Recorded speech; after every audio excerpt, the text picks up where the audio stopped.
المائدہ کی 2 آیتیں پاک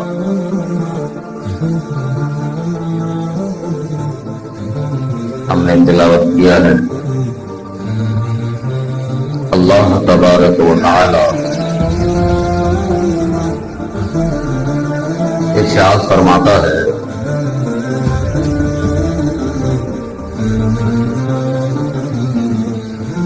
اور ان آیتوں میں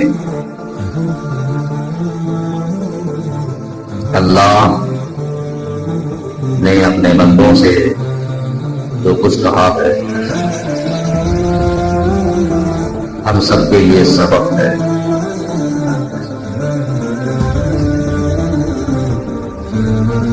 ما علی الرسول الا البلاغ، اللہ فرماتا ہے رسول کا صرف ذمہ یہ ہے پہنچا دینا۔ رسول کی ذمہ داری ہے صرف کیا کرنا؟ پہنچا دینا۔ کیا پہنچا دینا؟ اللہ کے احکام کو، اللہ کی باتوں کو، اللہ نے جو فرمایا ہے، اللہ جو بندوں کو جس بات کی تاکید کی ہے وہ رسول سے فرماتا ہے کہ اے میرے رسول، آپ کا کام ہے لوگوں کو صرف پہنچا دینا، سنا دینا۔ کوئی ایمان لے آئے تو اس کے لیے خوش نصیبی ہے، اس کے لیے جنت ہے، اس کے لیے بشارت ہے، اس کے لیے مزدہ ہے، اس کے لیے ثواب ہے۔ آپ کا کام ہے سنا دینا، پہنچا دینا۔ واللہ یعلم ما تبدون وما کنتم تکتمون، اور اللہ جانتا ہے جو کچھ تم لوگ ظاہر کرتے ہو اور جو کچھ اپنے سینے میں چھپاتے ہو۔ حضور پاک صلی اللہ تعالی علیہ وسلم کی مجلس پاک میں اچھے بھی آتے تھے اور برے بھی آتے تھے، جن کی مجلس تھی۔ حضور کے پیچھے اچھے پڑھنے والے بھی نمازی تھے اور برے بھی نمازی تھے۔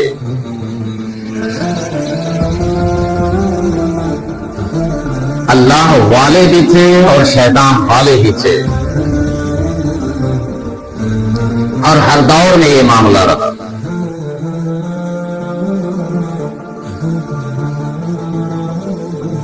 ہر انسان کے ساتھ، خواہ وہ کافر ہو یا مسلمان ہو، ہر ایک کے ساتھ ایک شیطان ہے۔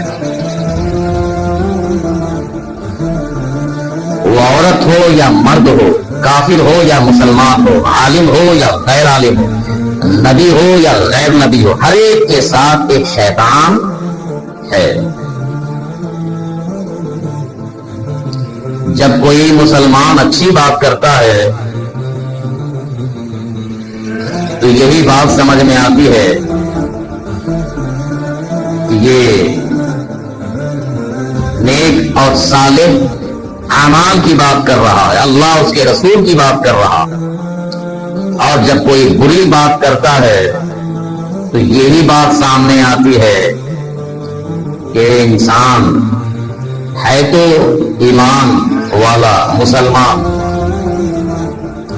مگر زبان اس کی ہے اور بول رہا ہے شیطان۔ کیوں ہے اس کے ساتھ شیطان؟ اچھی بات جو ہوتی ہے وہ مسلمان بات کرتا ہے، اچھی بات جو ہوتی ہے وہ اللہ کے طرف سے ہوتا ہے، اور بری بات جو ہم کرتے ہیں یہ کس کے طرف سے ہوتا ہے؟ شیطان کے طرف سے ہوتا ہے۔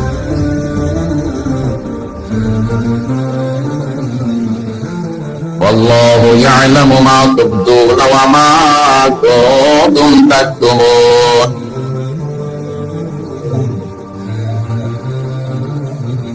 اللہ جانتا ہے ہماری باتوں کو، ہم دنیا کی نظروں سے چھپ جائیں، اور اچھی اچھی باتیں کریں. دنیا جان رہی ہے ارے وہ آدمی تو بہت اچھا ہے, بہت پرہیزگار ہے, بہت نیکی کی باتیں کرتا ہے, ایمان اور صالح اعمال کی باتیں کرتا ہے. اللہ اس چیز کو بھی جان رہا ہے, اور سینے میں شیطانیت کو چھپا کر کے رکھا ہے. اللہ اس بات کو بھی جان رہا ہے. اللہ اس کے اس چھپے ہوئے عداوت کو بھی جان رہا ہے, دنیا کے سامنے ظاہر نہیں کر رہا. اللہ نے اپنے نبی کو بھی تاکید کیا, اے میرے نبی آپ کی مجلس میں اچھے لوگ بھی آ رہے ہیں, برے لوگ بھی آ رہے ہیں. اچھی نیت سے سننے والے بھی لوگ ہیں, بری نیت سے سننے والے بھی لوگ ہیں. آپ کے پاس آ کر کے چکنی چپڑی باتیں بھی کرتے ہیں, اور باہر جا کر کے ان گندوں کے پاس اپنی گندی باتیں رکھتے ہیں. مگر اے نبی آپ اس کے بارے میں غم نہیں کھانا, نہیں سوچنا کہ میرے پیچھے والا نمازی اتنا گندا کیوں ہے. کیوں؟ آپ کا کام ہے صرف پہنچا دینا, آپ کو کوئی نقصان ہونے والا نہیں ہے. میرے نبی کو دیکھنے والے کیسے کیسے لوگ دیکھے. مکے والوں نے بہت ستایا, ستانے والوں میں ابو سفیان بھی تھے, ستانے والوں میں ابو جہل بھی تھے, ستانے والوں میں عتبہ بھی تھا, شیبہ بھی تھا, ستانے والوں میں حضرت خالد بن ولید بھی تھے, یعنی کفر کی حالت میں. مگر کسی کو جلدی ایمان نصیب ہوا, کسی کو لیٹ سے ہوا, اور کبھی ایسا ہوا کہ اس کو نصیب بھی نہیں ہوا. ابو بکر نے دیکھا فوراً ایمان لیا, کوئی چونچرا نہیں.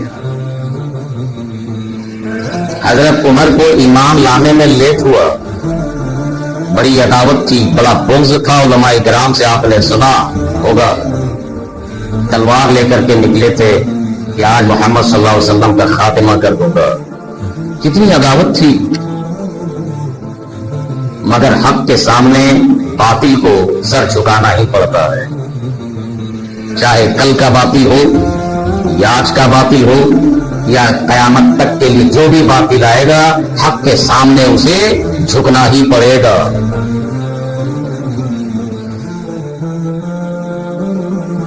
حضرت عمر رضی اللہ تعالیٰ عنہ حق کے سامنے آئے, سر کاٹتے کیا حضور کا سر دے دیا. حق کو سمجھ گئے. کسی نے حضور کے چہرے کو دیکھا تو ایمان لے آئے, کسی نے قرآن کی تلاوت کو سنا تو ایمان لے آئے. حضرت ابو بکر نے حضور کے چہرے کو دیکھا, ایمان لے آئے. حضرت عمر نے چہرے مصطفیٰ کو دیکھا, دیکھتے رہے, ایمان نصیب نہیں ہوا. ان کی بہن نے قرآن کی تلاوت کیا, قرآن کی آیت سے سمجھ گئے کہ نبی کیسے ہے.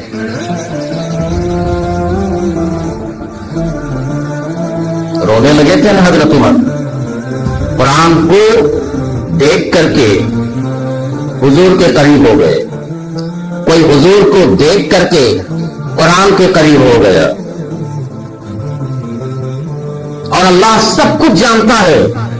حضرت خالد بن ولید بڑی دشمنی کیے, جنگ احد میں ان کے طرف سے کتنے صحابہ شہید ہو گئے, حضور کے دندان مبارک شہید کیے گئے, 70 صحابہ شہید ہوئے. مگر اس خالد بن ولید کو بھی حضور کے قدموں میں آنا پڑا. حق کے سامنے باطل کو جھکنا ہی پڑتا ہے, چاہے جلدی جھکے یا لیٹ سے جھکے, مگر جھکنا ہی پڑتا ہے. ابو جہل بھی حضور کو جانتا تھا کہ سچے ہیں, مگر بغض اور حسد انسان کے اندر جب آ جاتا ہے تو اندھا ہو جاتا ہے, اس کو سمجھ میں نہیں آتا ہے. ابو جہل بھی جانتا تھا, مجلس میں بولا بھی کرتا تھا, میں کیا کروں, جانتا ہوں محمد سچے ہیں.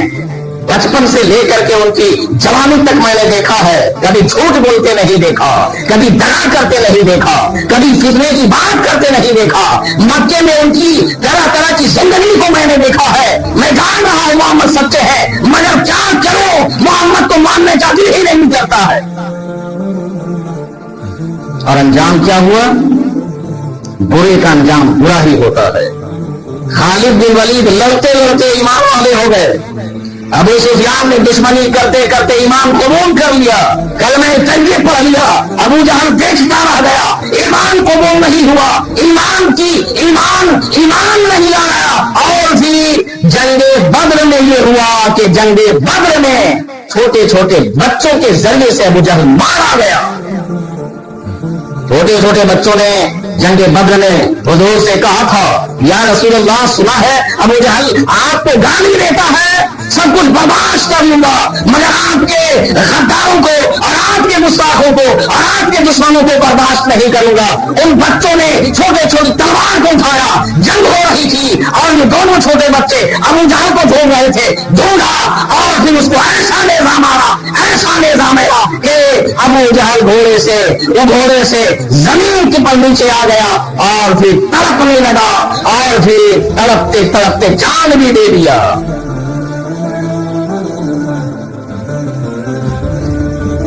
مگر ایمان سے نصیب نہیں ہوا۔ کوئی جلدی مانگ لیتا ہے، کوئی لیٹ سے مانگتا ہے، اور کسی کی فطرت ہوتی ہے نہ ماننے کی بیماری ہوتی ہے، نہیں ماننا ہے تو نہیں ماننا۔ واللہ یستوی الخبیث والطیب ولو اعجبک کثرۃ الخبیث۔ فرما دو اے نبی، گندے اور ستھرے ایک نہیں ہو سکتے، گندا اور ستھرا ایک نہیں ہو سکتا، برابر نہیں ہو سکتا۔ وَلَوْ أَعْجَبَكَ كَثْرَةُ الْخَبِيثِ، اور آپ کو گرچہ گندے کی زیادتی اور کثرت اچھی لگے، آپ کو اچھا بھی لگے، گندے آدمی کی خاصیت، اس کی کثرت جو بھی ہو، دولت ہو، عزت ہو، شہرت ہو، علم ہو، کچھ بھی ہو،